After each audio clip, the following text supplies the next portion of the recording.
Mga kababayan ko, isang mapagpalang araw po sa inyong lahat. Tila walang katapusan na ang paghihirap ng ating bayan.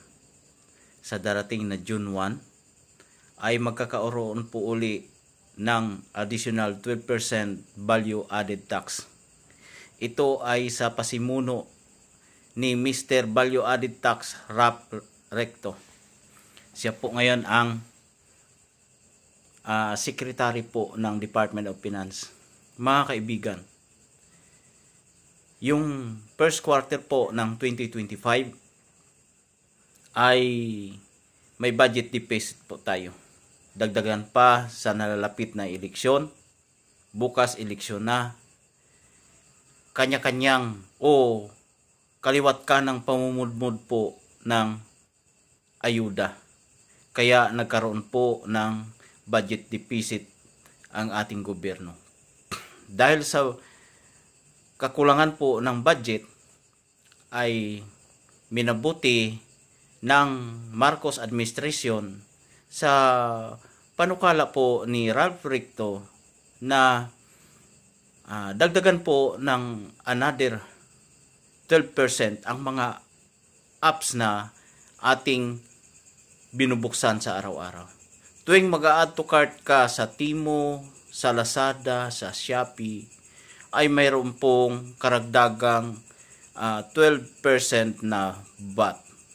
So, ito po ay pasanin at sa tuwing sa kanilang political will na manatili sila sa pwesto, tayo naman po ang pinapahirapan. Bukas po, nasa iyo ang pag-asa ng bayan. Huwag po iboto ang congressman na under ni BBM at ang mga senador na alyansa dahil hindi po ramdam ng mga elitista at ng mga oligarko kung gaano at paano naramdaman ang hirap ng simpleng mamamayan na namumuhay dito sa Pilipinas. Habang sila ay lumalawid po o tumatagal sa kanilang pwesto, ginagawa naman po nila tayong gatasan nang sa ganun tumagal sila sa pwesto, yung mga tax at mga VAT na additional ay sa atin pinapasan. Samantalang sila po ay nagdiriwang sa kanilang posisyon. Ito po ay hindi na po siya kabihabighani po sa atin pong mga Pilipino. Kaya mga kaibigan, bukas po sa darating na halalan, nasa iyong kamay ang kinabukasan po ng ating bansa, ng Pilipinas, ng mga sumunod pang henerasyon. Putulin po natin ang kanilang mga maling ambisyon na manatili sila at tumagal sa kanilang mga pwesto upang sa ganun po magkaroon po ng pag-asa, maibsan po ang Pilipinas. Naway ma-impeach si BBM. Iboto po Duterte. Duterte lamang po ang pag-asa sa Senado at ang mga congressman na sakop po ng alyansa ay dapat po silang huwag bigyan ng pagkakataon na muling makabalik sa Kongreso. Nang sa ganun po, ang Pilipinas ay magkaroon ng pag-asa.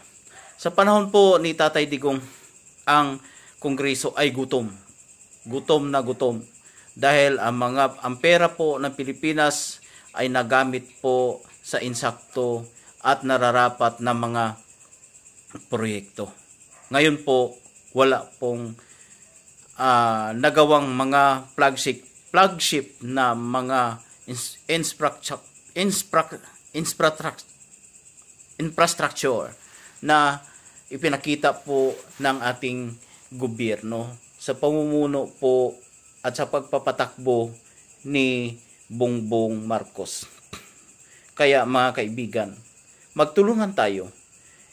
Bigyan natin ng pag-asa ang Pilipinas.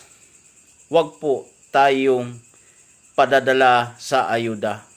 Tanggapin nyo po kung mayroong mga ayuda na ibinibigay sa inyo sapagkat pera po ng taong bayan yan. Buwis po ng taong bayan yan na dapat ay ilagak sa magandang at kapakipakinabang na proyekto, mga kaibigan.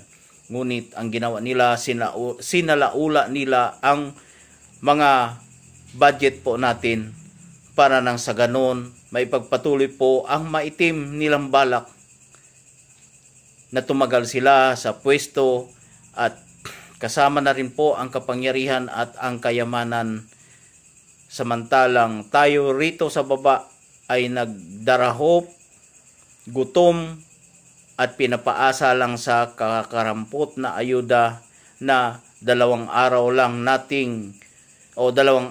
tayong masaya. Sana ang ayudang yan kung ginawa na trabaho, marami pa po sanang masisiyahan. Ginawa po nilang tamad ang mga Pilipino para umasa lang sa ayuda. Hindi po nila hinihimok ang Pilipino na maging isang business country.